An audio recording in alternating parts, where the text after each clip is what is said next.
Waving at you all, man. What's happening? Welcome to the show. Welcome to the show. You were early, I'm telling you. You got to be early for this game, you know. You have to be early.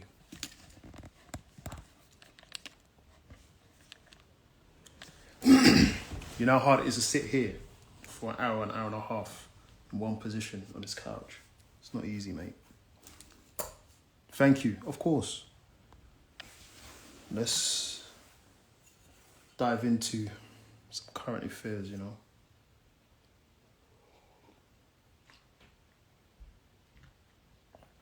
By the way, this is Mullen and Comfrey. Trying to clean up my chest, you know what I mean? Ebony, Nita.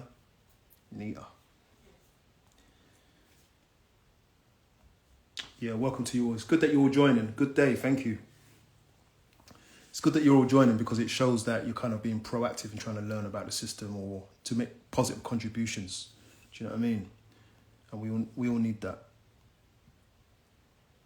So keep sharing it. Keep the topic hot of your career path. You know, keep it warm with.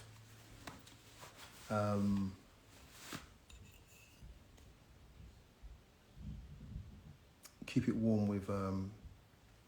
This is CPD, by the way. Just letting you know. Have you guys actually done your CPD training? CPD updates on your Social Work England accounts.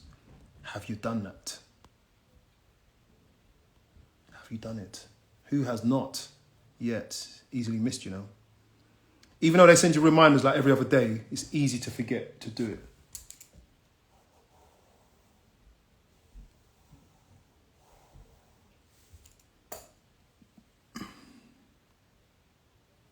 So I'm going to bring Paul in a minute. Today, what are we talking about? Fuller, what are you saying, Fuller? What are we talking about today? We're talking about gang culture, knife crime, from a youth justice perspective. Yeah, I've recently come across your account and been listening to your videos, and they're so insightful and thought-provoking. I really appreciate you taking the time. Yeah, appreciate it, Katie. Interesting day as well. I wish I could share something. I've been sitting there thinking I would love to share with you what happened today, but saying that, I can't because it would be a problem. I'm waiting for Paul. So today I'm going to be interviewing and talking to a friend of mine who's doing some big work out there, trying to help parents and families and young people make some changes because kids are just dying. If they're not dead, they're walking dead. You know what I mean?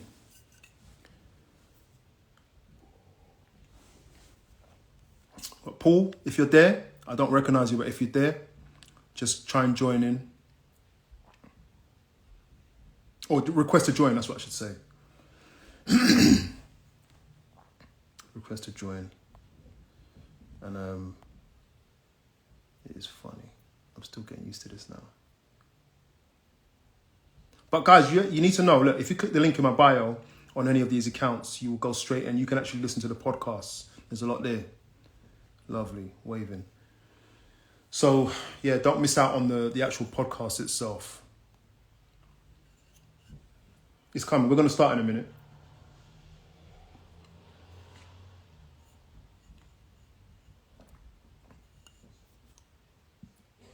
Good, bro. My podcasts are on all platforms. Just type in social work racing, you'll find it.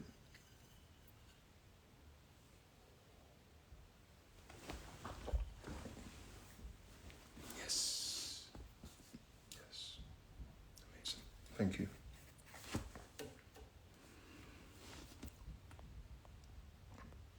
So who's a social worker on here? Who's training to be a social worker? Let me know. Just let me know if you're training. Guys, just want you to know you're about 10 seconds behind me. So that's why there's a delay.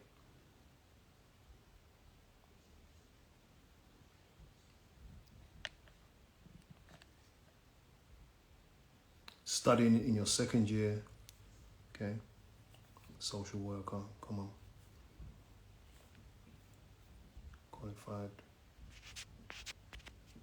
Just finished ASYE. Lovely. In the summer. Training. Just don't say where you work, people.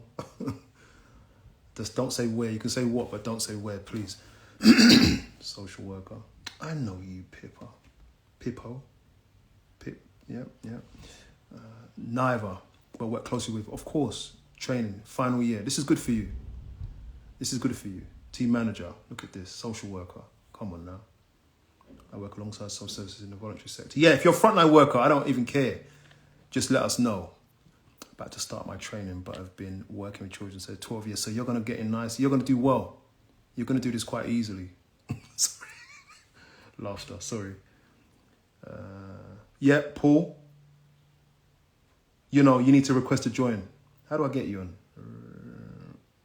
How do I get you in? Yeah, request to join. Senior practitioner. We're going to start in a minute, I'll tell you. Residential manager, of course. You know, we're all in the same boat, you know. We're on different parts of the boat, but we're all in the same boat. Yeah, Paul. Press the plus sign to request to join in.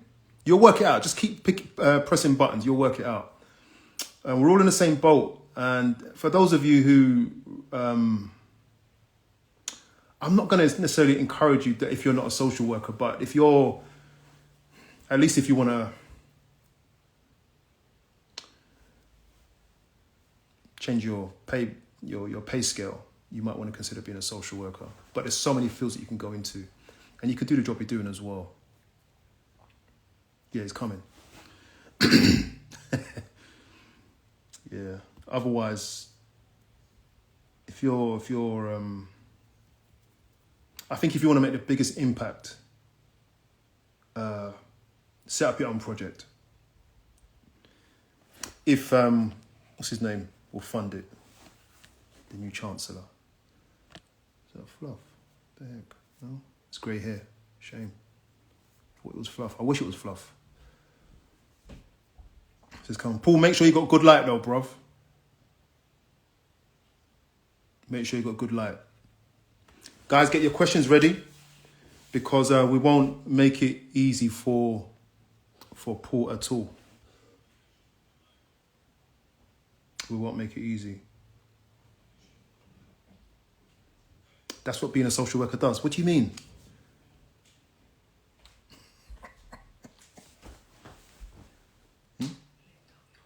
Yeah.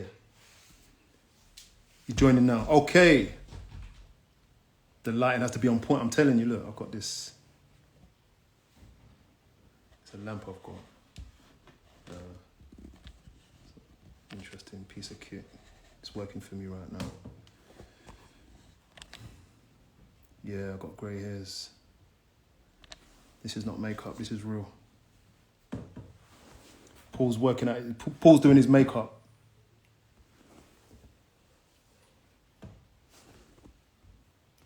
And a green screen as well, yeah, you need a ring light. We all need, I've got a ring light. I've got two, but I'm comfortable. This is a really good light, actually.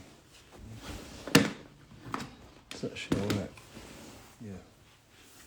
I've got everything. I've got a professional camera. I've got lights. I've got all kinds of lights. I need a ring light.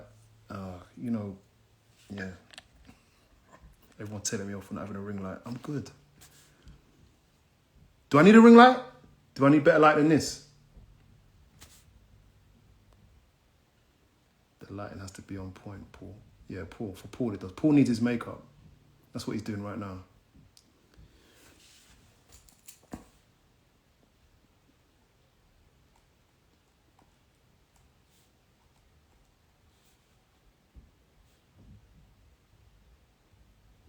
I'm good. I know I'm good. Oh, you started following me? Then you can join in.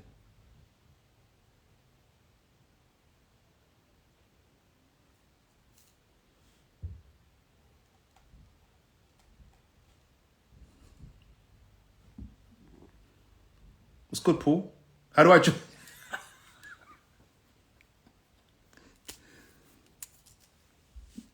There you go.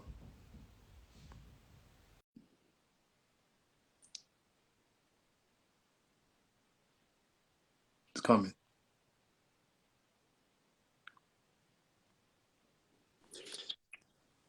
Sorry, bro. Sorry. My bad. It's all right, man. Is the light okay? The light's good. I think you might need to wipe your lens. Okay, 1 second. Yeah. I think you wiped the wrong lens. Which one? You're supposed to wipe the front one. Yeah, it's cool. No? That's better. That's Yeah. better. Yeah. Okay. Cool. Paul, Yeah. what's good, man? I'm good, bro, man. What's good, brother, man? What's good? How's the makeup getting on there? You all right with them? Oh man, my dinner and that. You get me a little grilled chicken. I cook well on that. You know what I'm saying? So little grilled chicken this evening. Healthy. Went gym this morning, so it's all good. So Paul, that's you getting ready for the live. You have to kind of gas everyone, let everyone know that Paul can cook, let everyone know that Paul's single, and let everyone know that Paul's eligible. You know.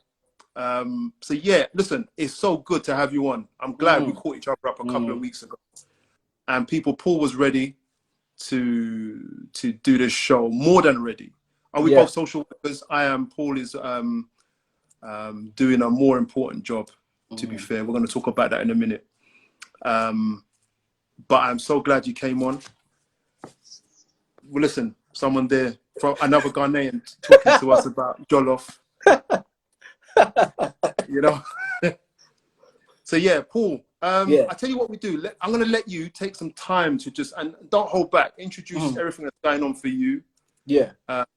Yeah. I'm handing it over to you for now. No worries, mama. Thank you, bro. So yeah, as Curtis said, my name is Paul.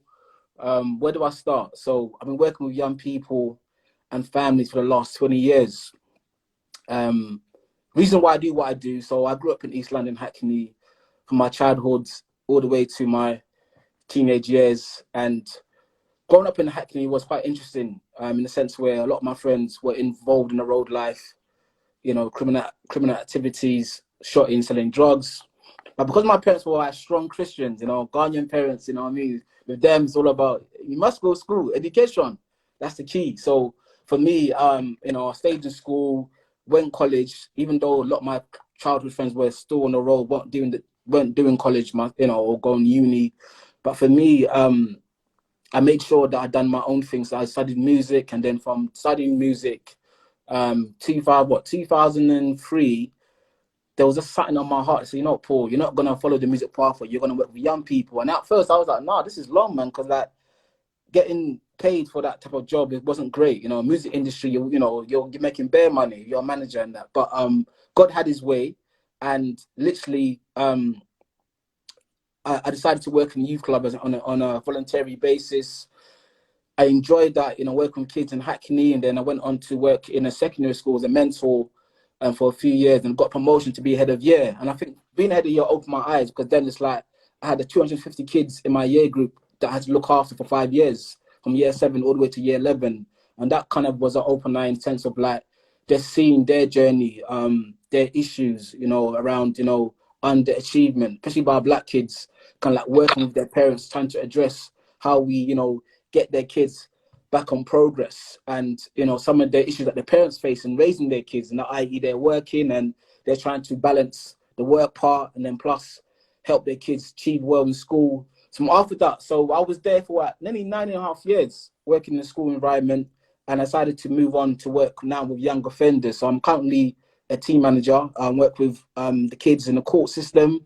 So for me, I get the front line experience of this, seeing our kids, whether they've been Black or whatever background they're from, this kind of, when they come into the criminal justice system, the type of sentences that they will get from the judges, working with the judges as well, training them, working with lawyers, working with the police, working with social workers like yourself, Curtis, and different practitioners and partners, just to kind of help address how we help kids and steer them away from kind of like the criminality gang lifestyle. So that's really me.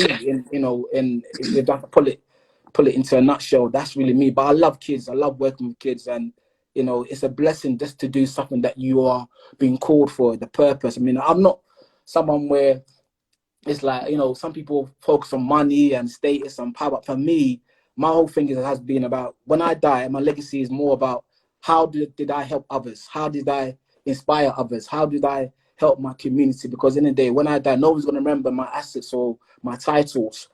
So for me, it's all about trying to do something where you are making a difference to someone's life. And that, when you die, that memory stays in that person's life. So yeah, man, that's really me in a nutshell, bro. It's funny. You've undersold yourself. I'm telling you that now. But I remember I remember that came to me today. Yeah. Driving, I was like, hold on a minute. I went for a job in your office. Oh yeah. About 7 years ago. I'm so sure, Yeah. bro. I gave a full presentation. Didn't get a job. That office, the offices were brand. I was like, I could work here, but I thank God, because in a way, things that don't work out is actually working for you. Yeah. A lot of the time. So people don't look at knockbacks as anything as against you. Sometimes it's for you, because I was on my own path. I remember seeing you there, humble as you were. Saying that, I want you. We're going to go into it now. We're going to go into it later. What else do you do?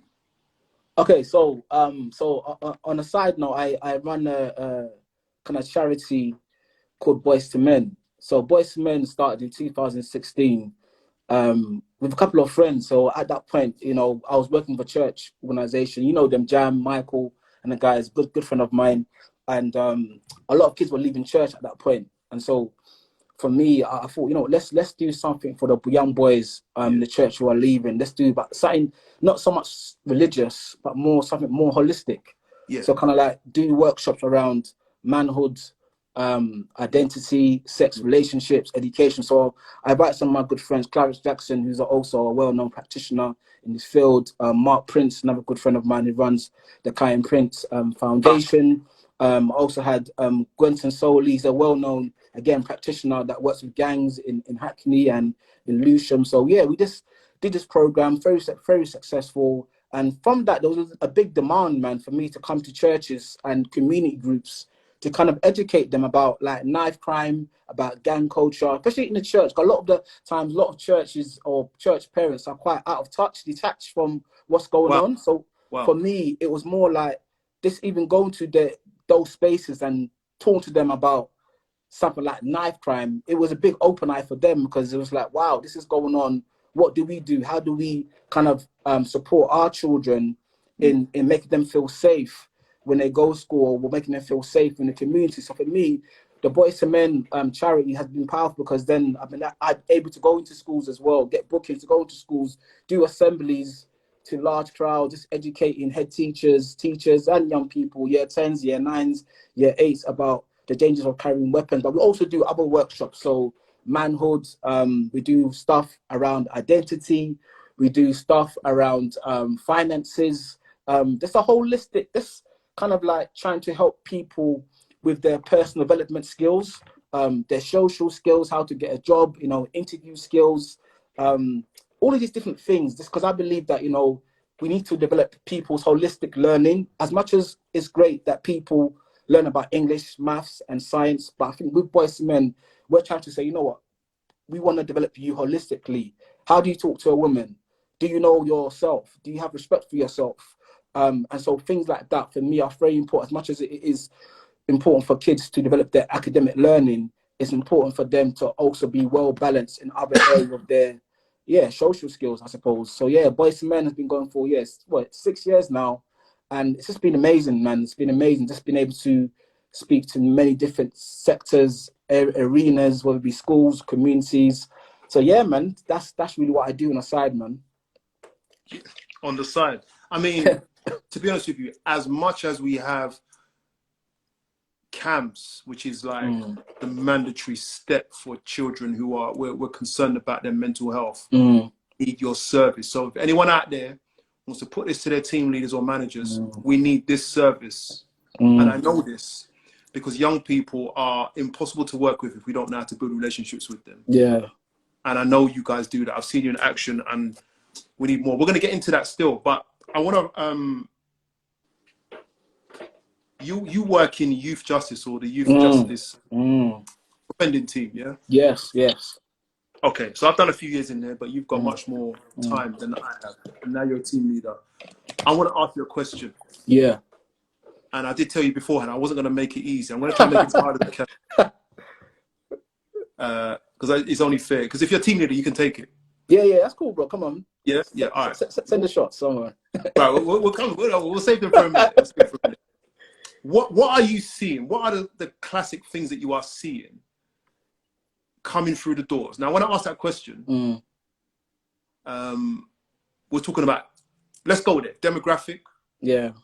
Let's talk about what and why you think they're coming through the doors. Do you understand the question? Yeah. What are some of the most common things that you are seeing with your young people coming through the doors?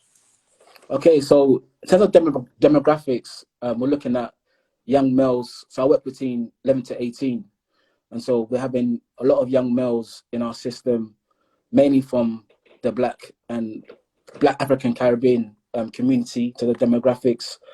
And what we're seeing is that a lot of them are involved in offending relating to, especially knife crime, a lot of knife offences. So when I come to court, I'm going to court tomorrow, 8 out of 10 chances you got a young person there for a knife offence. But I'm going to talk about the context because I think it's important to talk about the context behind these offences. And then you often have young kids, again, males involved in what they call possession of drugs, possession of Class A drugs, which is cocaine or heroin. And often that's linked to county lines. I know there's a lot of social workers who are aware of, this whole county lines thing, young people being exploited or being involved in selling drugs outside of London or being groomed by older adults, at times older females. But in saying that, so we do have, I would say, I use the word overrepresentation of our Black youth within the youth justice system, because when you think about the percentages of like Black community to the ethnic census, we're not the most, you know what I'm saying? So it's like, though we're the least in terms of like population, yet in the criminal justice system, most of the kids who are involved, who come to our system, are from, so there's an overrepresentation. And I would say, what's the reason behind all of that? And boy, that in itself, that's a very deep question. And when I think about that question, I think about the fact that I said this, and I'll probably say this. This would probably make sense. So a few months ago, I did a presentation to some judges in my local court around offending behaviour among our Black kids. And one thing I said to them is that behind every offence, there's a story. So before you sentence a young Black boy in front of your court, big afro, whatever, tall, big muscles, understand their story, because a lot of times you can imagine, Kurt, these judges are from middle class backgrounds. They're very detached, don't understand. So they'll look at their offence, GBH or a knife offence, and they see it as, no, this person may need to go into prison and pay the price for his crime. But one of the things I said to them is that you have to put things in context. And for those who are watching here, a lot of times we may judge and think, these kids, why they keep coming to our system. But we need to understand the story, because I believe the story shapes who they are. So what am I talking about when I say story? So hold on. This is it. No, that's cool. You're going good. But I've had major disputes on TikTok, right? Yeah. Where I put a post, like, even, for example, Chris Cabba. Yeah. And people were like, serve them right. I put up a post about this is why young people commit crime. And I want you to go into that, right? Because it's context now. Yeah. And I was slaughtered, and I was happy to be, because people are like saying, just say no to drugs. Just say no. They deserve the sentence. Yeah. Why are we having pity on these guys when they're causing so much problems to society? And your answer to that is what? So going back to that point. So if I was to have a debate around that, is in a sense where it's easy to make judgments when you're not in the field. So a lot of time people are looking at it from the outside perspective. When you're involved, when I say involved in the family, involved in the mother, the dad, when you sit down with them and you understand the complexities of their story. For example, you meet young people who don't come from a strong parenting home, i.e. dad has not been around. Or some cases where dad is around, dad is involved in criminality behavior. And often enough, some of our young black boys, it's been like an intergenerational cycle Yeah. that has continued. I remember there was a boy in court and he was there, 15-year-old boy in court, and he was there for a serious offense. But when you look at his profile, his older brother is involved in the same thing. And his dad is involved in the same thing. So in many ways, he's a product of that environment. That's all he knows. He's inherited those behaviors, those traits. And then he's from a community where offending is normalized.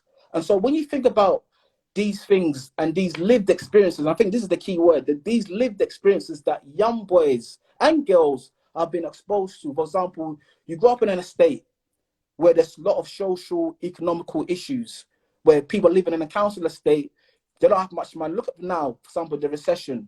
And so people don't have much money. The young boy or young girl thinks, you know what, mum can't afford the rent, so I've got to go out there, be the man or be the woman and go out there and hustle. And often, sadly, drugs often becomes the route to make quick money for our young black boys. And so our young black boys follow this lifestyle because in their mind, yes, it may be wrong to us as adults looking in, but for them, you know what, this is about survival. You look at knife crime, you go to work with young people in areas where people are getting killed and stabbed every day. We're telling them, don't carry a knife, but they're saying to us, Paul, if I don't carry a knife for my protection, I will die. I will die. If I cross this road from my house, I'm in a rival area. So for me, yes, you can tell me that I shouldn't carry a knife, but I could die within a minute. So it's either, it's either you be killed Kill or be you kill killed. them. Yeah. And so for me, when I was training these judges, I was explaining to them that a lot of kids, someone put here, have been traumatized. A lot of kids have been abandoned. One of the things that I find quite sad is that some of our kids come from homes where there's been no love, there's been no attachment. So what happens when they grow up in their early teenage years, like when they're 11, 12, 13, the gangs from the community become their family because they didn't have that family at home. So the gang grooms them to be involved in criminality behavior. But then on the outside, we're saying, oh, these guys, they're gang members. But again, you don't know their story. And so I told these judges, you need to know their story before you make judgment. And when I said this, they were like, wow. They were like, Paul, man, like you spoke with so much passion. Like, we didn't realize these kids are going through so much generational trauma, education exclusion, structural racism. I can list the names of different factors and issues. And my thing is, I always say to judges that it's not for me to use that to justify their offending, but it's important that these factors that I'm mentioning to you brings context behind why you see these boys in front of you in your court. It gives context, not justifies it, but it gives context. So for me, when you go on, so bro. No, what I want, you're not justifying it, but it sounds like you're justifying it. Now, people, I want you to know, as I'm asking questions, it's not necessarily my thoughts. Yeah, I'm just presenting what was given to me. But it's like you want them to soften the blow when it comes to justice. But Paul, that's what it sounds like. I mean, you can see it from that perspective, but for me, it's not obviously for me. There's certain offences where we know that okay, the person, the young, but whether they be old or young, will have to serve time in custody. If there's a victim involved, sometimes the level of aggravating features, in terms of what the harm that's been done to the victim, there's an issue of public protection. So we know that there's certain offences where a young person may need to receive a custodial sentence. However, whether custody works is another whole debate in itself. But when you have children who are 12, who are coming from broken homes, who have brothers or siblings who are involved in that lifestyle. Mum can't work. They've been pressured. They've been forced by the elders. This is their environment. The elders in the area, their state, telling them, you must sell drugs. You must sell drugs, or coerce them or manipulate them. Say, you know, bro, I know that you can't afford this. I remember watching a video, right, Curtis, of a well-known rapper taking his hood to JD Sports to buy them trainers. Say, yo, guys, let's go JD Sports. And this well-run rapper is involved in drugs.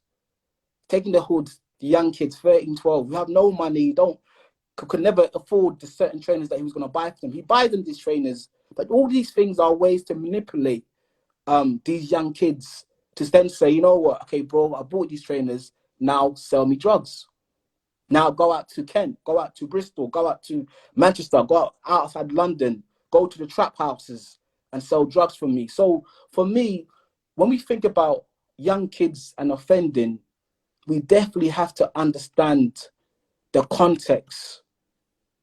If I didn't have a father, if I didn't have a mother, I come home from school and mother's not around, who is parenting that child?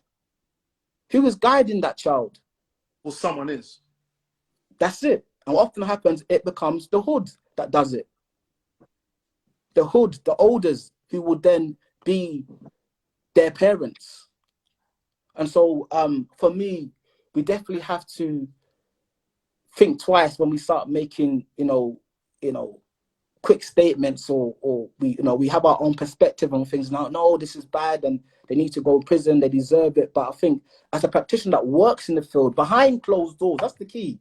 Behind closed doors, there's a lot going on. I know Andrew Fuller spoke on this same platform around trauma. The amount of kids that have seen their friends being stabbed or being killed. So you've seen your friend being killed. The next day, I remember there was a killing in our area where one boy got killed outside of school. The next day, his friends, all of them, started carrying a knife for protection. Say that again, bro. You have to say that again. So this boy got killed outside of school. His own school got killed. Right? Yeah, I think at the time was year 10, year 11, got killed outside his own secondary school. The next day and the following weeks, his friends started carrying knives. That's trauma. That's trauma straight there. The fact that I've seen my friend get killed outside my own school. I'm now scared for my own life. And when I spoke to the boys, like, Paul, like, you see what's going on around us? And that trauma becomes a generational cycle because other people pick that up. Their younger brothers pick that up. The area picks that up. And then you have kids who have been traumatized who will now have this level of, what's the word? This hyper-vigilant mindset when they're walking around and they're like thinking, am I next? To the point now you've got kids, I was 12, taking cabs to school, taking cabs to college. When I was young, I didn't have to do that. Take the bus, take the tube. But they're so hyper-vigilant that now it's like, you know what, Mum, order me a cab. Order me a cab to this party. And when I go to the party, I'm going to carry a weapon. I'm just not sure what's going to happen at that party. So these are the realities that our young people face in parts of inner city London. And so for me, yeah, it's important, man, that people understand that side of it. I just want to just hail out someone, a couple of people actually. Nita Powell, highly experienced worker that's on here. If you guys see her, just say hello to her, Nita Powell. Just tag her and whatnot and just give your love. And another, Eddie Hippolyte, one of the greatest minds. Yeah, big up Eddie, definitely. Eddie's been on the show. I have made his session, and there's more to come, his session exclusive on my Patreon channel. If you want to access that, go to the link in the bio and and become a patron. You can get access to his thing on contextual, on, gosh, my mind today, on systemic racism. Guys, there's so much that we have. Paul, I want to talk to you about, oh wow, let's have a look at this comment. I have a young person who is 19 and told me this week, calling him a young person at 19, this week that he hasn't used public transport since he was 15 because it's not safe for him. Uh, if you ask for help, you're going to get rejected and and you're stuck further. This appears to be the feeling from the young people, definitely. What are you seeing for the girls? Oh boy, there's quite a lot. There's quite a lot there. So I would say with girls. So when I think about the drugs that's happening in our community, the drug dealing, a lot of times the guys are using the girls to hold their weapons, to hold their drugs, because often they think that the police are not gonna stop and search the girls. So they're very smart, very orchestrated. These gangs, you know, very sophisticated in how they do things, and so they often tell the girls to hold the drugs. And often what's outside is that when they get caught by the police, you know, they're told not to snitch. Because we know where you live, we know where your brother goes to school, we know where your mum works. You know, so there's going to be serious consequences if you do tell the police that these drugs don't belong to you. So a lot of girls, you know, you would call it sexual exploitation. They're being used in a very degrading way, you know, by these older males or gang members, where they're using them to have sex, and then in exchange they give them money, and you know, clothes or different things. That, again, going back to this thing about family, if you're a young lady from a broken home, mama has not been around, dad hasn't been around, there's no attachment, you don't know what attachment means, because the reality is we know that based on science, you know, everybody needs attachment, whether you're young or you're old. And if a young person, male or female, doesn't have that, especially for girls, they're gonna choose to find it somewhere else. And often enough, sadly, they've been, you know, exploited by people who know how to exploit them. You know, but one thing that I think is also quite interesting, that a lot of our girls, and not just girls, I would say, Curtis, there seems to be a moral code that, or a moral compass that's completely gone left. Like I've gone to court and I've seen girls, like they've shown videos of girls rushing other girls outside Nando's, outside the schools, and it's like it feels like today, like a lot of girls are trying to. But back in the day, obviously, we see it as men, boys would do that type of stuff. But for me, seeing how the girls have become more, what's the word? I don't want to say sexist, like, or they're more manly, but it's like they've become more aggressive, they become more volatile, more violent. And I think for me, it's just quite concerning. It's like, again, what is shaping, the question I keep asking myself, what is shaping their identity? Is it their mum, their dad? Is it the hood? Is it social media? Is it their friends? Because for me, you know, you think, you know, you young girls, you know, just go to school, do your thing. But again, it's like they seem to take joy in, or some of them, not all of them, some of these young black girls seem to take joy in being a part of this lifestyle because of the kind of excitement that comes with it. You know, I know this guy, you know, he buys me this. I know this person's my cousin. And I've sat down with girls where it's like, yeah, you know, I went to this party, this person got shot, and we all ran out, and there's this kind of excitement about this, you know, and yeah, so for me, this the moral compass of our current generation, you know, has completely gone. And I think our girls, yeah, just don't seem to just have boundaries, man. They're just out there wild, and they're just doing whatever they're doing without not really questioning their own actions. So yeah, with girls, yeah, that's a whole different topic in itself. But it's funny because I get a lot of parents and community saying, Paul, we've got to do some girls workshop because girls are as bad as boys. So there is a gap. Though you're doing stuff with the boys to men, how about the young girls in the community? Which is a great point. Um, you know what? Someone raised a point, and I'm going to come back to it. Yeah. Let me come back to it. Also, mixed race boys. We won't talk about it now, but I'm going to do this topic. I'm going to tell you how I chickened out of doing this topic. Also, mixed race boys trying to find their identity, particularly if they're a parent of a different ethnicity. Paul, I'm not going to go into it today, but I want to protect you, right? But don't respond. Don't let me tempt you to respond. Years ago, I think 2014, I was working in, and the service manager was a white police officer. Yeah. He worked in the police and and I was a service manager at the same time, so she did both roles. Yeah. And she asked one of the staff to explore why the crime rate, serious crime rate for mixed race boys was so high. That's a topic that I'm gonna do. That's deep. Yeah, that's There's a lot going on there, and so people have been making comments about it. I'm gonna go there. I've I'm putting it on me, but Paul, if you want to go there as well, I don't know, at some point soon. Boy, okay, explain to us how the grooming works. My gosh.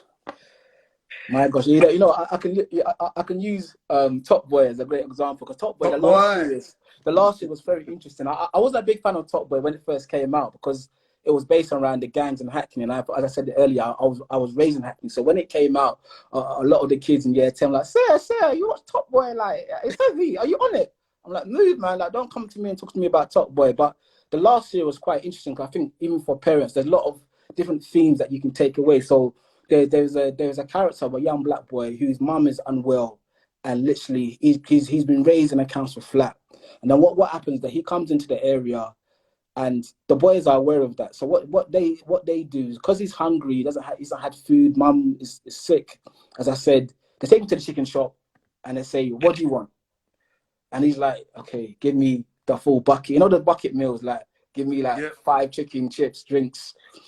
He gets that, and he's happy, he's eating, because he hasn't eaten for days. And then what then happens is that after he eats his food... Hold on. Hadn't eaten. Yeah. Hasn't eaten. So I had to pause there. Yeah, real talk, man. Sorry, man. Go on. Hasn't eaten, and the elders then tell him, okay, look, you got to sell drugs for us now. You got to sell drugs. You got to go up to Manchester and do a drug deal. This is a 13-year-old boy. They pay for his train ticket to go all the way to Manchester to meet some older men who look like in their 40s. And when I saw that scene, for me, it was like, no, that is the picture of what it's like when it comes to this idea around grooming, right? It is very calculated. I do a workshop around discounting lines and grooming, and often enough, it's chicken shops. Some guys will purposely park their cars outside chicken shop near the local primary schools, or even your mainstream secondary schools, and target kids and come out and say, look, man, guys, what are you saying, young buck? Or use these kind of street words, and they use certain words to kind of manipulate them. And then again, if you're from a broken home, when you're young, you're quite impressionable. So, they tend to just say the right things to these young kids outside schools, outside chicken shops, outside, or not so outside, in house parties. It often goes on a lot there. Grooming goes on there. And then what often happens with grooming is that when these elders will target these kids, they'll give them a trap phone. As many of you guys know, the trap phone is it's a burner phone that is used to do your drug deals. They send them out to counties outside London and leave them. Like now, you often hear about kids going missing, and often have kids that are going missing. Some of them are involved in county lines where they're literally being imprisoned by these elders to sell drugs in these dirty houses outside London. Often these houses are run by or owned by drug users. So the kids are based there, they don't wash, they're beaten up. Some of them are even sexually abused. I've heard recently of kids being sexually abused by these drug dealers, and they're forced to sell drugs night and day, weeks and months. And often enough, if they get arrested, for example, and they lose their drugs, they now have a drug debt. And that now means they have to pay back or go back into that lifestyle as a 14-year-old or 15-year-old, 13-year-old, even 10-year-old, 9-year-old. They've got to pay back that drugs, because they don't pay back those drugs. Their mum, someone in their family could be threatened or be killed. And it's happened. People have been stabbed. People have been kidnapped. People have been harmed, and so it's this whole county lines grooming thing. It's quite scary, man. I could imagine for parents, when they send their kids to school, there's that anxiety, because I've seen videos where people have, come with their vans and just literally kidnap kids off the street and put them in their vans because they want them or force them to get involved in counting lines. And I often tell parents, you need to educate yourself about this big thing that's happened, this big trend, because it seems that more and more we're having horrific stories of kids being involved in this lifestyle. And the question is for parents: do you know where your child is after school? You know what I mean? Do you have regular contact? Do you phone them, or are you just leaving the parenting to the school? Or do you actually get involved? Because I think a lot of times, you know, parents will say, "I don't know where he is. You know, I don't know what's going on." He comes home for with these Expensive. unknown Cash. items. Yeah, Yeah. money, Yeah. trainers. I don't know where he's getting it from. And sometimes I've got to be very direct and say, "Look, he's involved in Hey. drug dealing." Straight. Yeah. Come on. Straight. Come on. It's like Paul's coming home at 2 o'clock. His phone keeps ringing, and then he leaves. He comes home, takes minicab. He comes home with this jacket. It's worth £1,000. I don't know what's going on. I'm like, Mum, he's selling Paul, drugs. Paul, you know what? I watched this little mini doc one time, and it was talking. This guy was talking. He was saying this is the guy that actually groomed, so his identity was hidden. And he was saying, Yeah. we specifically look for the kids, guys. Parents, I want you to listen to this. Mm. We specifically look for the kids who we know don't have a dad. Yeah. And those are the easiest ones to groom. Yeah. Yeah. Now, my thing is this: there are too many dads, and this is why mums, if you can make it easier, because sometimes things can be difficult. Yeah. But dads need to be involved. Now, you can't scream at them to get involved, but you have to work together as a people to make sure that your children are protected. And when you are single parents, it is just almost impossible if you're living in certain parts of town. I just want to throw that out there. Let's read some of these comments, if you don't mind. Yeah, cool. It's cool, man. 01419. People, kids coming on with designer goods. Meet parents. For the last 2-3 months, their kids been coming on with expensive trainers. You're like, where did you get that? And you know, you don't say anything. Come on, man. Sometimes as a parent, it can be hard. I was working and studying and trying to keep the household afloat, but luckily I had good support systems. If there's any dads listening to this show, get involved with your boys, especially, and your girls too. They target vulnerable children. Studying now. It's madness. I think just to add to that as well. When I think about grooming, I think there are some that are being for, but there's some when it comes to like this lifestyle. Some of them have made some choices where it's like, you know what, my value is on materialism. My value is around status. You know, we see it in social media. Everybody wants to look good, drive the nicest car, and we have this society where everybody just wants to make money. And unfortunately, for our young black boys, some of them just seem to think, you know what, that's the way to kind of live up to that lifestyle. So there's this kind of like today with our young black boys, this value of wealth, but getting it through kind of like the illegal way. Do you know what I'm saying? And you know, one of the challenges that I feel, I remember years ago, a young girl walked into my office with wearing designer clothes, True Religion and all these type of designers. And she's selling drugs, right, Curtis, age 13. And then I'm trying to help her kind of move away from that lifestyle. She said to me, Paul, like, I earn more money than you. I earn more money than you. And my thing is this, like, in a way, she's right. And often enough, though we tell kids, come off this lifestyle, come off, because think about it, I mean, let's put it into context. A burner phone selling drugs, you can make up to like £500, £1,000 a day. So if a young person is making £1,000 worth of drugs, or selling £1,000 worth of drugs, making £2,000 a day, and he's got to give £1,000 to the main guy that runs the drug line, and then he gets £500 a day from that. Do your maths. How much is he making a week? Do you understand? And so you're looking at £3,000. What age are you talking? Sorry? What age are you talking? Age 11 to 18, right? Making £3,000 a week. A week, right? That's and you're going to tell him as a practitioner or yacht worker, you know what? Drop that lifestyle. But Paul, I'm buying this, I'm buying that.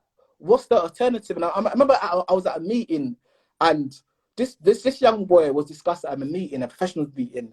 And then one of the professionals said, you know what, Paul, like, we can invite him to wash or go to a car wash and work there and wash cars. And I said to this manager, I said, whoa, this guy is making more money than most of us in this room. Yeah. Do you think he's going to do a car washing job? And so one of the challenges that, you know, we face as youth workers practitioners when it comes to things like county lines and those that may want to go down that lifestyle, what is the alternative? What can we offer them? Because we're saying they get apprenticeship, you know. Sorry. No, it's cool. I'm gonna come to Okay, that alternative or the answers at the end of this show, yeah. and then Okay, I'm cool. gonna do someone as well. Yeah, cool. What's Eddie saying? You have to listen to what Eddie's got to say. They focus on what they're making, but have no sense of the money what sense of the money is taken from them. Absolutely. I have a young person doing a life sentence, and now he's so reflective. He was caught up in county lines. He said to me, "Miss, you don't realize, although we see the risk, we don't feel it in the same way." Yeah, that's. Gosh, there's so much to talk about. Let's talk about the asset assessment. Yeah. So, guys, just to let you know, yeah, we are social workers. We do assessments. They can be quite in depth. We're talking about more in terms of children and families. Yeah. But the asset assessment is a very long piece of work, right? What do you have to cover in the asset, Paul? Everything, man. So it's a very detailed document that covers the living arrangements of that young person, where they live, you know, and where there's been any issues in that area where they've lived. It covers the parental responsibility. So the asset covers about, I think, 6 different sections. And so it just really covers about, you know, the parenting, whether there's been any abuse, emotional abuse, whether there's been any contact with social service. So if there is, you got to write, you know, a kind of summary about what work social service has done with the young person. It looks at the young person's motivation to offend, why he offended, what are the key triggers or contributing factors behind his offending. Then looks at foundations for change. So foundations for change kind of focuses on what is the young person's goals for the future? What is out there that can help him make or desist from offending? What resources are available in the community or in that local borough to help that young person make the change, i.e. can we offer him mentoring? Is there a positive family member? Can we put him on a specific course to desist him from offending? It covers a lot. It covers just kind of the generational trauma around the young person's life. Going back to the earlier point I made about their lived experiences, like what is shaping them to offend. And so, you know, in many ways, there's questions where you got to write a hypothesis of why you think the young person is offended. Because I always say to people, you know, no one wakes up and says, you know, I'm going to offend. You know, is shaped by different lived experience, lived events. And so in that specific assessment, you write about those lived experiences and how much they may have impacted that young person and his family. And then you, based on this kind of detailed full assessment, you then have to write a recommendation around what specific interventions that you believe the young person will need to kind of make the right changes while he's working with the youth offending team. But it's quite a lot. It's quite a lot. That assessment, that's it. Very, very detailed. Oh gosh, look. Let me just sort out my questions. Because you covered it. All right. Let me go to this one here. How do you support parents that genuinely do care and are interested in their kids? That's me or to you?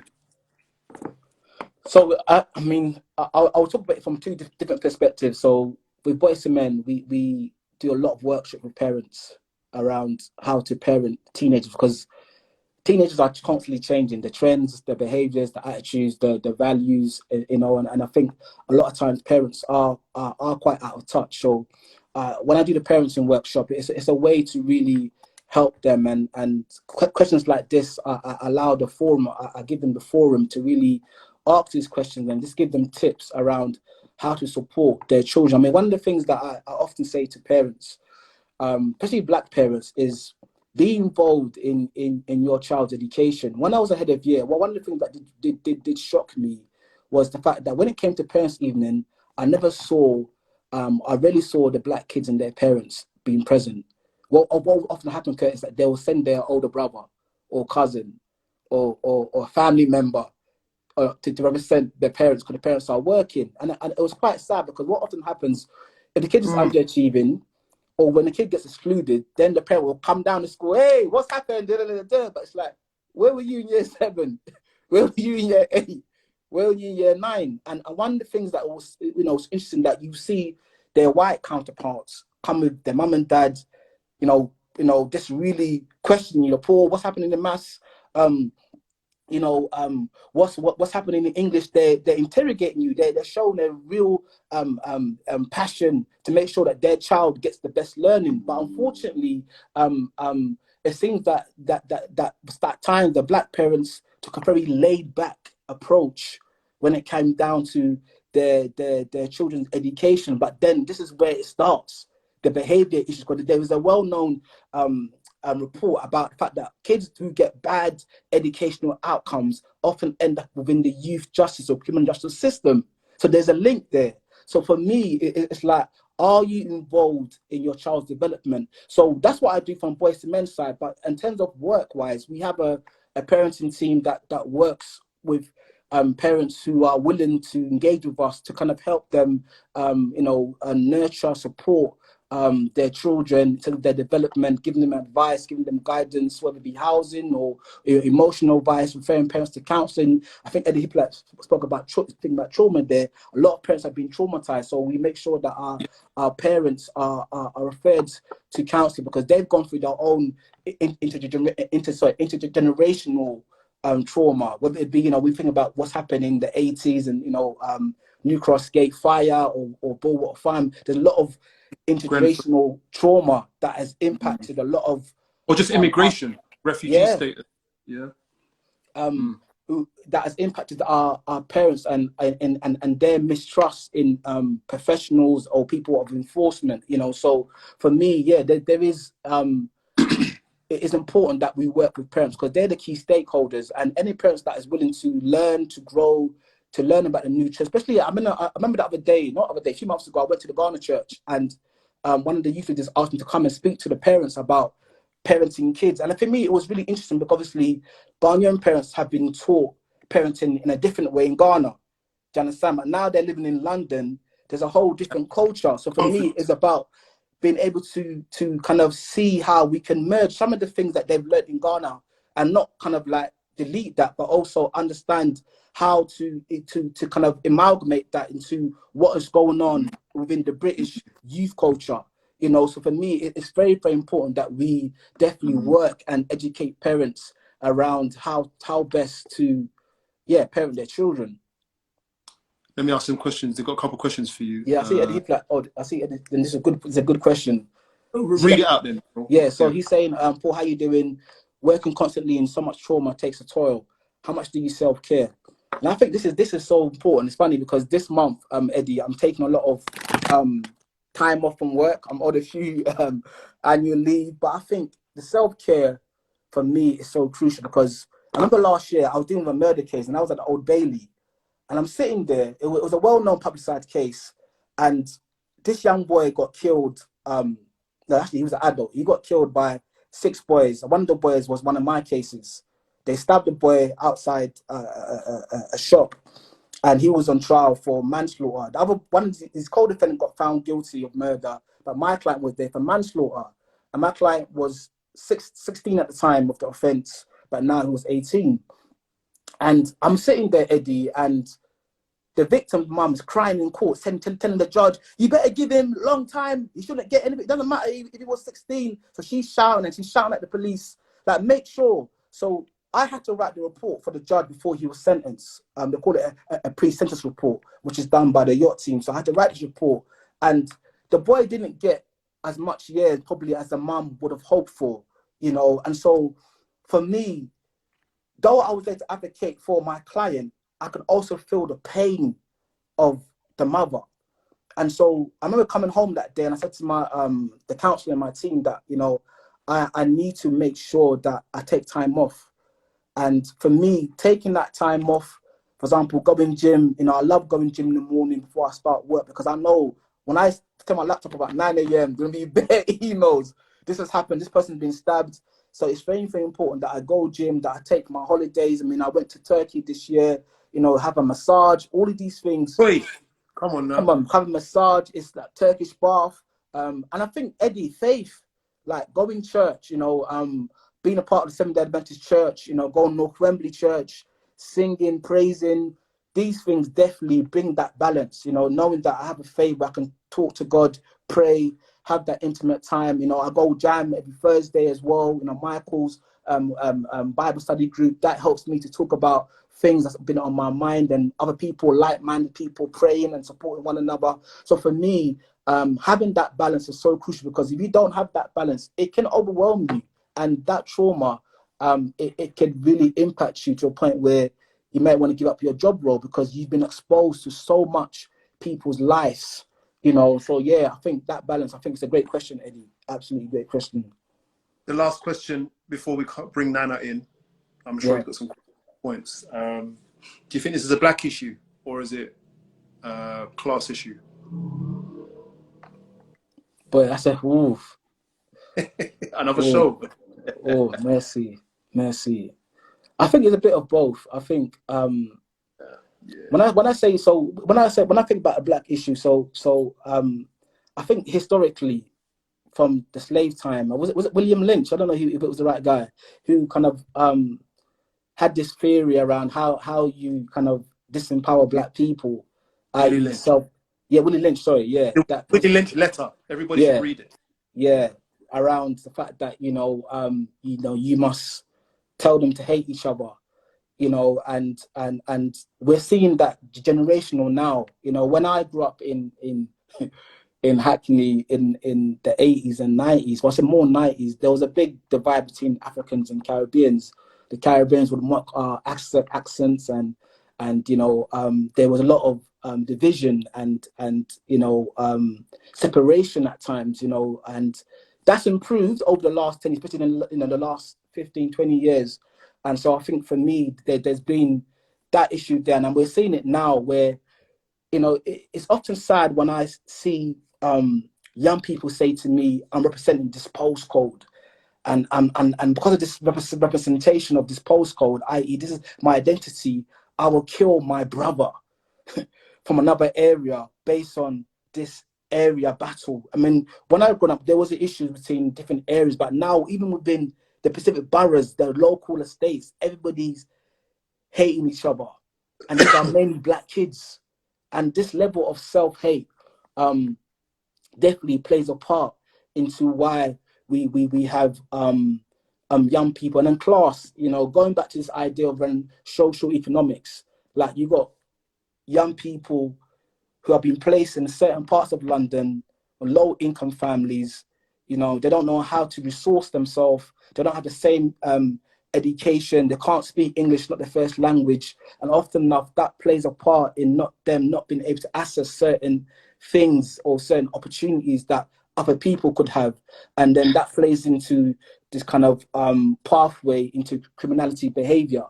So I'll say both plays a key part in why people end up in the criminal justice system. This is a topic that we've got to go get more into. I've just invited Nana on. Cool. This is a lot of learning, people. Nana, welcome again, man. Paul, what are you saying? Blessings, brother. Blessings. Yes, Nana. This guy's a legend, This guy is a legend. Hey, Paul, allow me, brother. Allow me. Listen, I didn't even know man like Curtis, but nah, this is good, bro. This is good. I love, man. Yeah. Nana. Curtis, everyone, flip a neck, bro. Yeah. It's a privilege. I mean, I know good people. I'm the richest guy in the world, and that's why I'm doing this, because someone said to me today, we just need to talk about this at the very least, talk about what's going on. There's so much to talk about, and I want to talk. This channel was created to talk about. I mean, look, let me go back, guys. This channel was created for students. You are my first heart in this, because I struggled as a student at first. And this is a place for learning. It's also a place for social workers to come together. It has evolved into a place where social workers can come together and talk about the challenging things and be brave enough to write them in our assessments, whether it be an asset for youth justice or for child and families. For we've got to be brave enough to say what's what. I just attended a group where we dealt with PCF3, which is about diversity and equality, and we spoke. And I was asked to talk about race and the challenges of racism and so forth in that group of students. And I said to the white cohort, I want you to be brave enough to talk about these challenging things, especially with skin color. I don't like using the word race anymore, but I don't know another word to use. But we have to be able to have discussions here. And someone has even, I take my hat to that person who said, what about the mixed race kids? Yes, we need to have that discussion because it's an issue in society. We can't hide behind it because it might not be politically correct. We've got to talk. Nana, what's your take on this topic and anything you want to ask Paul? I don't know. It's mad because I've actually worked with Paul on cases. I've worked with Paul on cases, and to be honest with you, he is spot on with what he's saying in regards to the young people. I know Paul's coming from the top team, so I can only speak as a social worker. So I think the difficulty that a lot of social workers have working with young people or gangs or with NICOMs, that social workers are pretty much de-skilled. Not all of us, but I say a lot of us are very much de-skilled in terms of how to work with these young people. And I think the conversation that I've had with Paul over the years is more about the social worker being aware of what the indicators are. So when I've worked cases with Paul and he told me, Nana, this is it, I know exactly what I need to do. But I think a lot of social workers do struggle with the young people and actually what they're going through. They're not really looking at things to do with their environment and how that affects them. You know, we spoke earlier, I heard Paul talking about trauma, so the adverse childhood experiences of young people.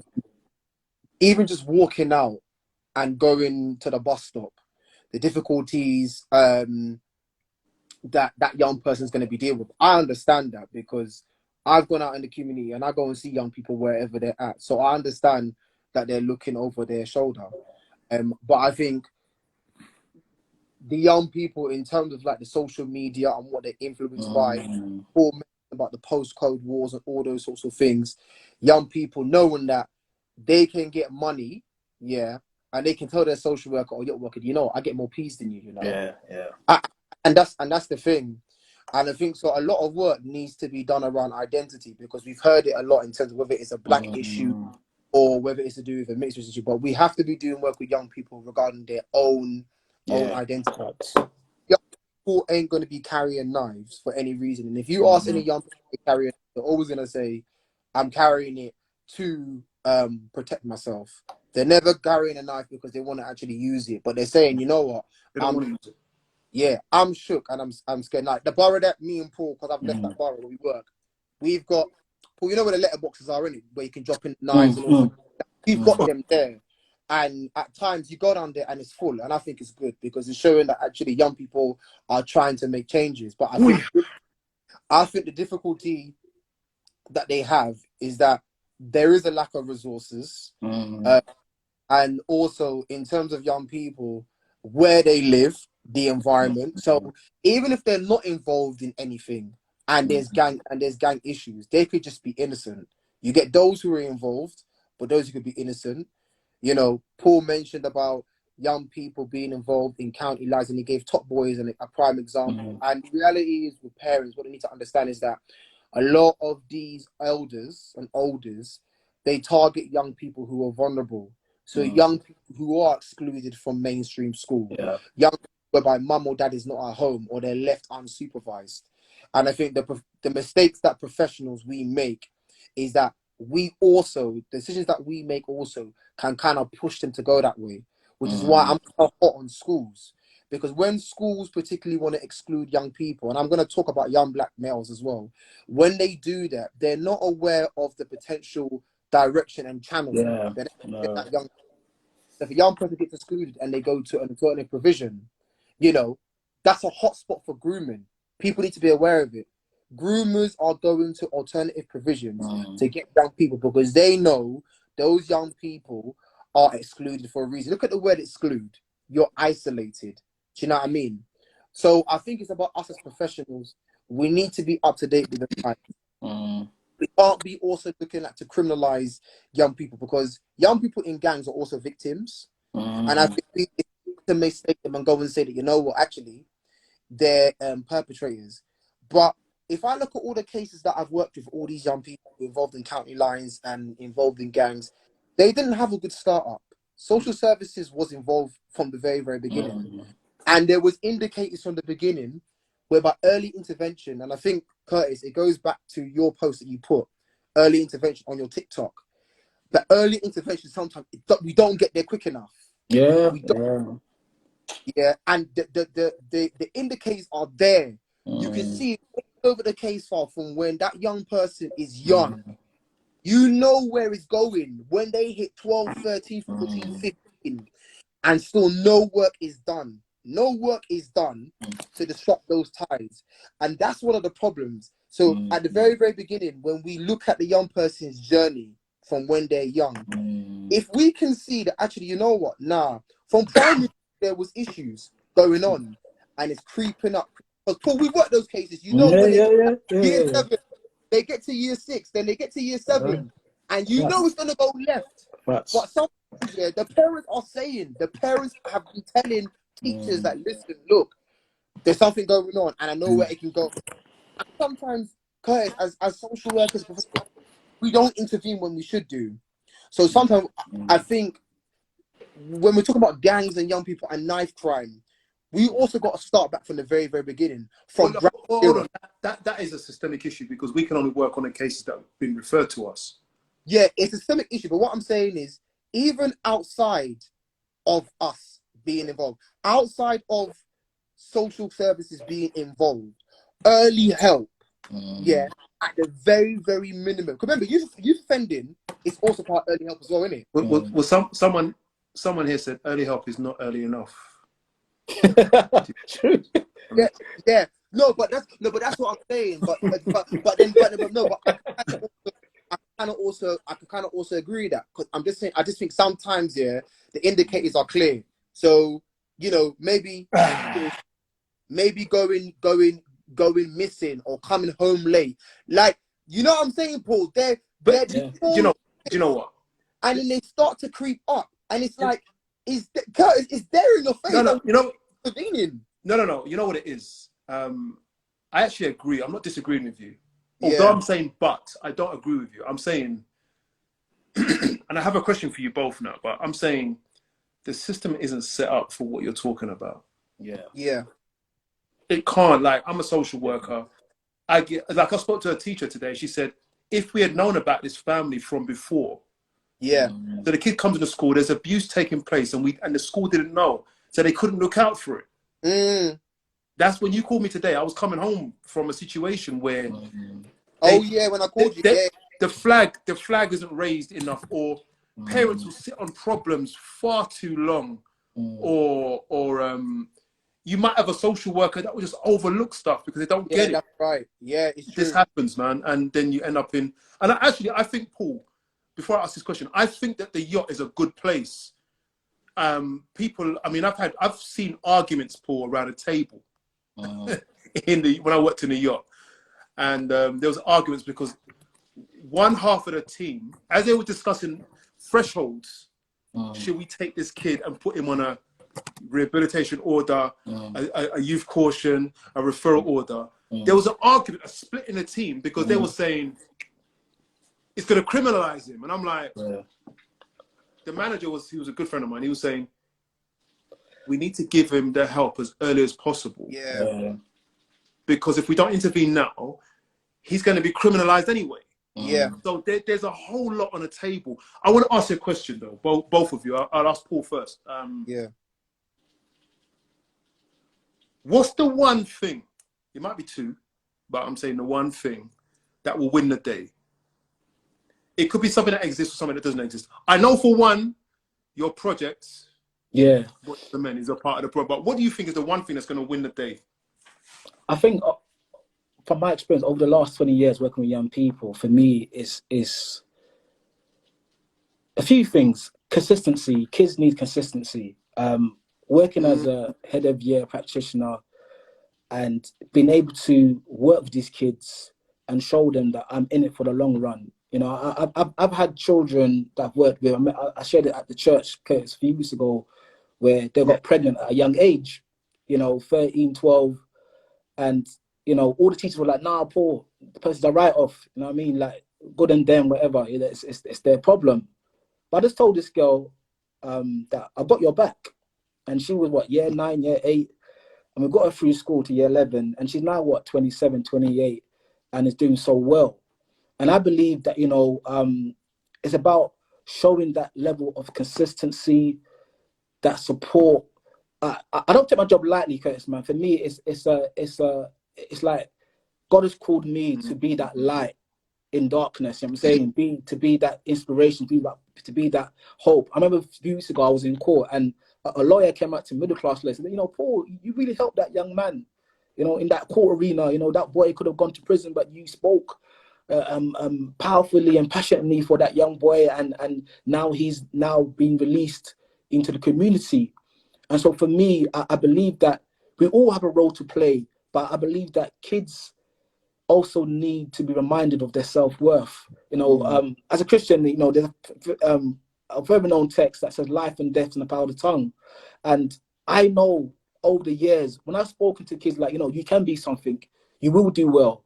This has had a big shift on their outlook on life, where they've been used to, you're unbroken, or you're going to be nothing, you're going to end up pregnant, you're going to end up in prison. But when I tell kids, I come from Hackney, I was able to come out of that and do so well, do my masters, and now do the job that I'm doing now. So for me, I think certain kids need to be reminded that they can do well.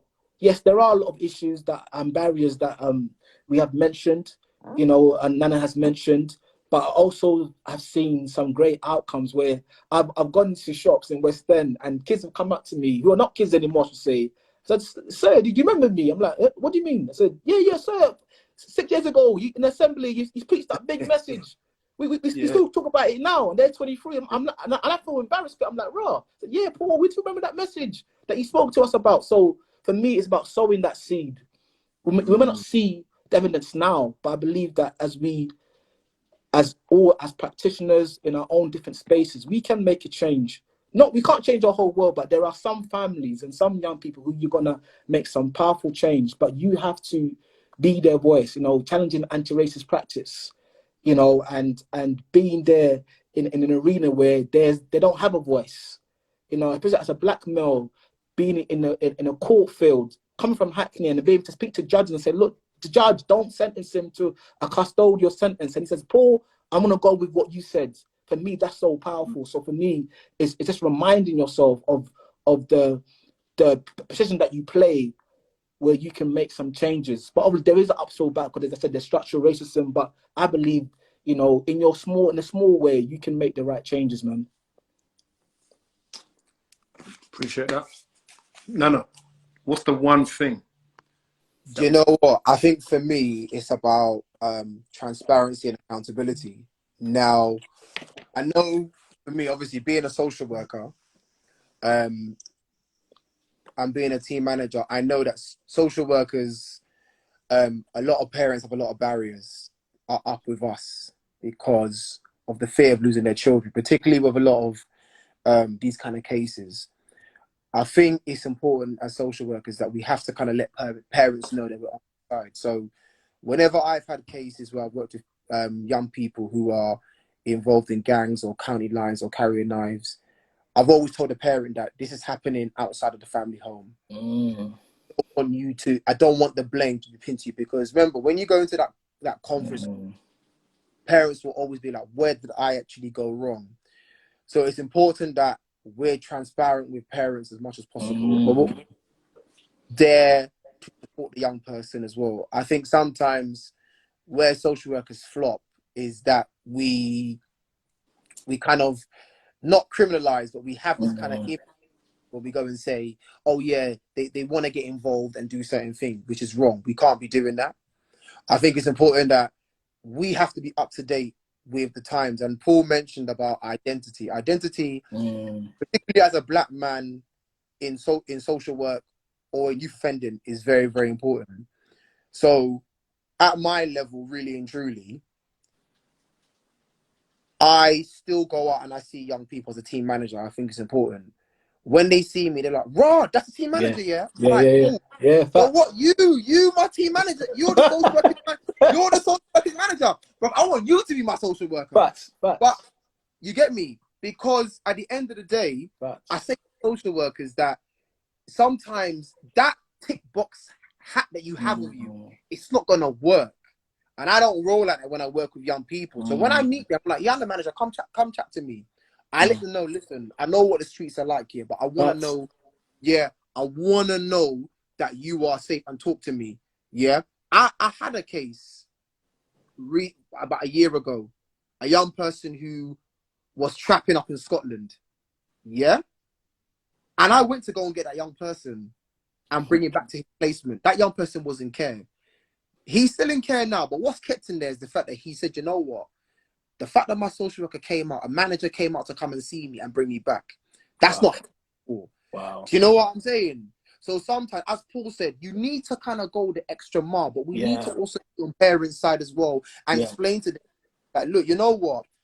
I know as a social worker, you don't want me involved. Yeah. We want your son or daughter to be safe. Yeah. Do you know what I mean? Sometimes the parents actually need to go and hear that. But all I feel that other professionals too need to step up, because I saw a comment about the police. With these kind of cases, I'll be honest with you, I don't like how the police roll. The police just say the young person is 16, 17 and leave them. Children are still children. The fact they're under the age of 18, that means, we still have a statutory duty to support them. You know what I'm saying? Yeah. But we also need to let parents know that we're outside of our professional work, we're also humans as well. We have our own families as well. So we get it, because we have to kind of make sure that we have a good working relationship. So for me, it is about accountability. It's also about transparency, but also for social workers, don't be rigid. You need to be thinking outside. That's one thing Paul's always said about social work. He's like, nah, you lot are just too narrow.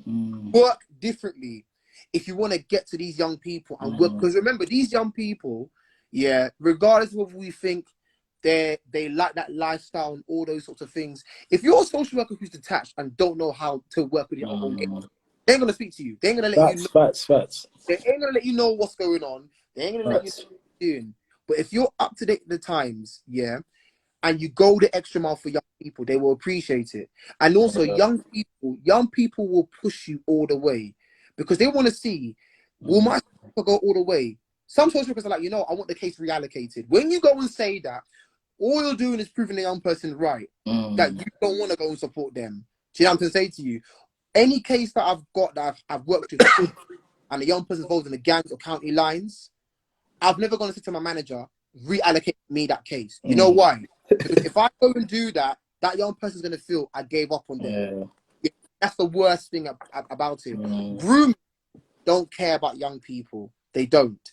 As professionals, we care about young people, but we need to be showing them.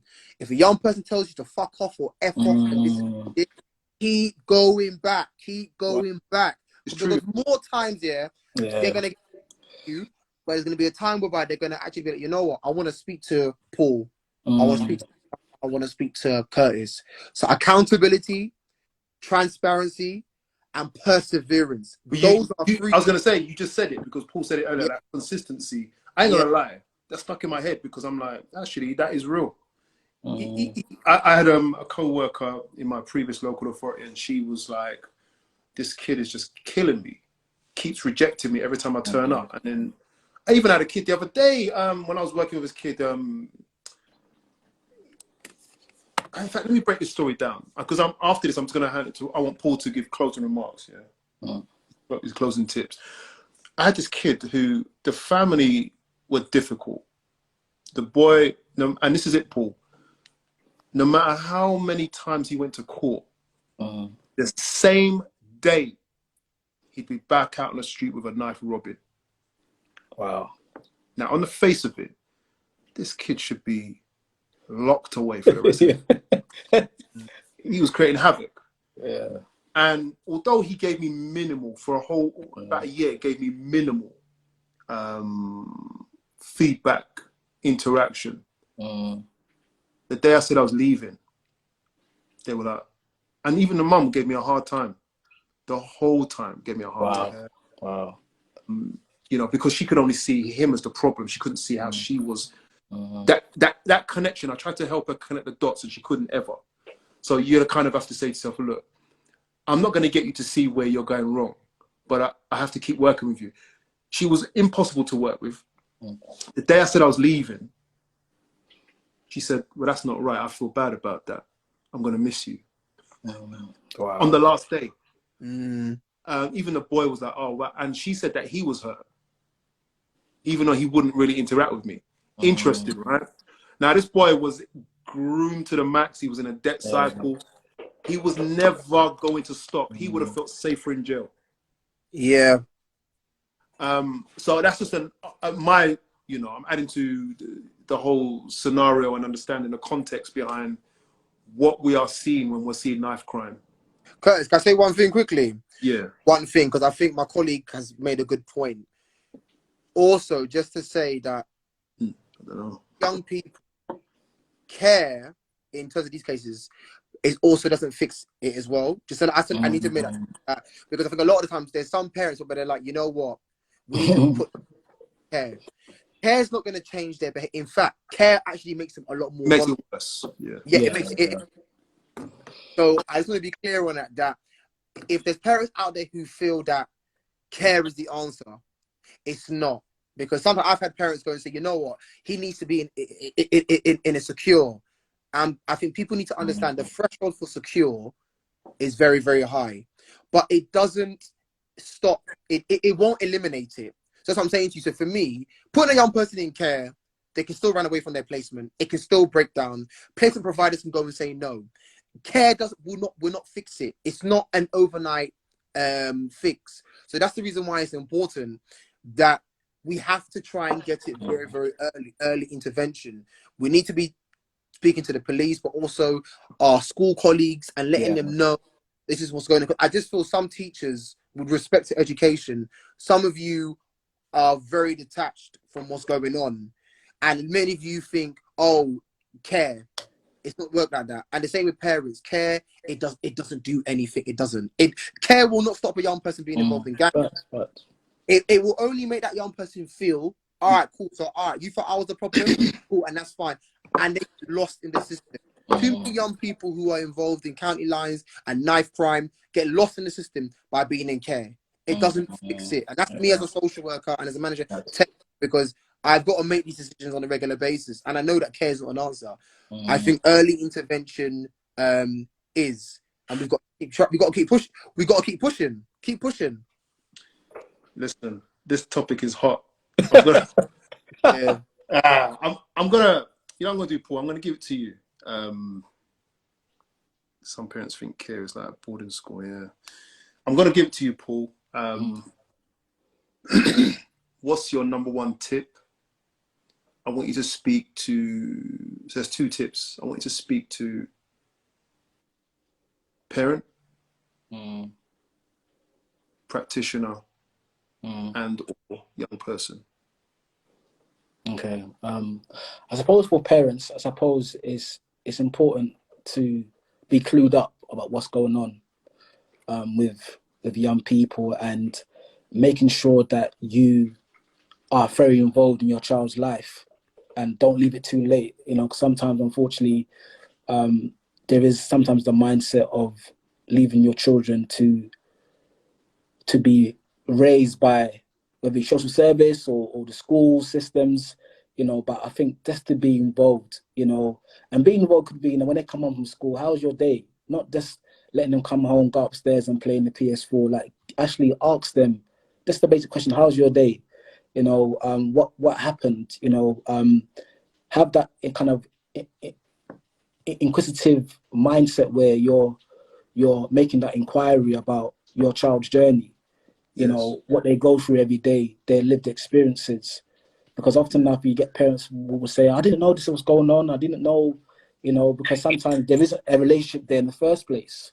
So I believe that it's very, very important that as parents, and I think I don't know if you said it, Curtis, about, or Nana said it, about transparency. I often tell parents is that, you know, you also have to remember that you were once young and made mistakes. And, you know, you need to be able to be transparent with your children and have open conversation, because sometimes just judging them, say, you haven't done this, you done that, what's going on? But sometimes it's good for the child to hear that, you know, you've also made some mistakes. You've also Yes. gone through some things. And so for me, and our kids are not stupid, you know. So for me, it's about having those honest conversations with your young people and making sure that you're not leaving to the, you know, you're not letting the system um raise Do I need a ring light? your um your children. And for the practitioners, I'll definitely will say you have to work within a multi-agency setting. You know, they often say that, you know, it's a community that will raise a child, and I believe that, you know, I don't always see eye to eye with the police, but I've got to work with them. I've got to work with social service. I've got to work with mentors. So for me, I know that it takes a village of different professionals and agencies to really address the problem, because a child may see me for one session and then go home, you know, but if I'm working close with a family worker who does the work at the family house, and she's sending me emails, working together, working in a multi-agency approach. So I believe that don't feel that you can solve the answer on your own. Make sure that you have the right support network, and make sure that you know, I said earlier, challenge any anti-racist practice. You know, and recently I've done some work in some schools with the kids around stop and search, and it was so powerful to the point where when one of the boys was saying to me, Paul, I get stop and search all the time, there's no reason. We called into head teacher, said, look, you got to come into this next session. And I said to the head teacher, what is going on here? We need to work with the police to address why this young boy in year 10 constantly is being stopped and searched. And they did that, you know. And so for me, so No, I'm saying you're advocating. yeah. So for me, it's very important that whether it's in a school setting or in professional meetings or social workers, challenge any anti-racist practice, you know. And then the last thing, the tip for young people are going to make mistakes, you know, and I think it's important for young people to learn to love who they are. I mean, there's a lot of, like Nana said, it, identity, man. Like, you know, like be mindful of what's influencing you, because what you see on social media. I remember seeing a picture on Instagram, and it showed a man, the front side of his life looking all pretty, but behind closed doors, his life's a mess. And so for me, what that shows me that, you know, social media will paint a facade or image, but it's not a reality, you know. And so for young people, they need to think about, you know what, who do I want to be? And it's cool if you don't want to be a roadman, it's cool. Like for me, I grew up with gang members, but I'm never a gang member. That wasn't for me. And I came to a place in my life, I said, you know what, I'm not going to follow that life, because for me, that's not me. And I think we need to come to a place where we can learn to embrace our strengths, our passions, you know, rather than just thinking, let me just go with the typical stereotype. I've got to be a rapper. I've got to be this, or I've got to be a Yeah, sports player, whatever. But follow what you believe in your own heart, where your strengths lie, you know. And you know, there's great examples of many great people who have succeeded so well when they follow their own pathway. It's difficult. There's going to be challenges. There's going to be a lot of peer pressure. As young people say, you know, they're influenced by their friends. But I believe yeah, there has to come a point in your life where you think about what's good for me and my family. You know, what is good for them, and making sure that you do the right things. That when you look back, you'd be proud of. You know, because that one off or 2 minute or 10-second decision that you make can change your life forever, i.e., a lifetime in prison. So you got to yeah, really think wisely before you get that text saying, yeah, we're going to do a ride out. But that ride out could mean 15 years in prison. So when you get 100, that text, think yeah, twice. Is it worth it? Is it worth doing a ride out against that other rival gang? Is it your beef? Like, why are you even going there? Do you understand? So for me, it's about thinking about the kind of conflicts that you get involved in, and realizing that this could be your last day on earth. You can go to that gang and then you can end up getting hurt yourself and then you end up dying. Yeah. So it's about thinking twice, bro. Do you know what? This is powerful. I wanna know how we can find you, because just to reiterate, Paul runs a project on this level, on a private level. Tell us every way that we can find you, and you are accessible and up for providing a service. Tell us where we can get you. Yeah, so if you I've got my website, so boys to men workshops.com, where you find a lot of information about that BOYS. Yes. Yeah, But I'll put it in the chat. Please do. And then I have my boys to men workshops at gmail.com in terms of emailing me directly, in terms of being invited to do a workshop with your boys or girls, because I do both genders. But yeah, I'll put that into the chat. But yeah, man, just trying to help and make a change, man, and leave a powerful legacy where, you know, people can say that I've made a difference to their lives, bro, man. That's what it's about. You know what I mean? That's what it's about, man. Listen, I think someone's already gotten onto it as well. I know that person as well. Well done. And I just want to thank you for coming on. You have been you've given a lot of insight where needed, and we need to have more discussions about this. So Paul, I'm going to grab you. I'm going to drag you back to this platform. Yeah, cool, man. Come on, that's fine, man. Yeah. And Nana, I appreciate you turning up, man. I mean, given the social care perspective on it. Guys, it is a tough job. It is. And unless we've got laws to chain children up and make them do what they've got to do, we have to work with them in a very challenging way. And the discussion doesn't end, and we don't have all the answers. Thank you, Tiffany Rose. We're having a discussion to work this out. Here we go. www.boystomenworkshops.com. Go there. Nita Powell, we're going to get you on the show. Eddie Hippolyte, we're going to get you on the live. You know, Eddie, you know what's coming. Eddie Hippolyte, definitely. Yeah, we're going to go now. We're going to done, because you know what? I'm going to tell you the truth. Children were almost removed tonight, and then Nana called me and said, "What's good, Curtis?" And that was at 7:30. No, that's bad, you know. I was also in court today as listen. Anyway. I'm tired. Yeah. Paul, I'm gonna shout you, yeah. I'm gonna shout you, Paul. Paul, yeah, definitely, bro. 1%, bro. 1%, bro. This is it. Listen, we're networking. By the way, guys, Paul owns his own yard and he's a good cook, and he's single. Bro, Curtis, loud, man. And he's from the Woods, Ghana, yeah. So listen, he's single as well, isn't it? So the best of luck is putting it out there. And the thing is, you know how the ladies are. They love chicken. Yeah. So Paul's got it in the bag. If he can cook chicken and he's ready to go, what are you waiting for? Don't bring Paul no rubbish, because there's people watching his back as well. So we don't want no funny girls talking about my man has to look after him. And look, don't try that. Paul's a stand-up guy. There's men like I am Michael Lyrical Ajay here. Michael Ajay here, who's got Paul's back, so don't play. Yeah. Nana's got his back. All right, listen. Got his back. Paul's got his back. Paul can dress well. I've seen my office here. Nice blue jacket all the time, jumper, chinos. Let me go, cloud. You look serious. Comes to work on time. Yeah, literally. Just saying, innit? I'm just putting it out there, innit? Just saying, innit? Coming. Just so you'll know, these lives, the next one is next Monday, but my lives are always at 8 p.m.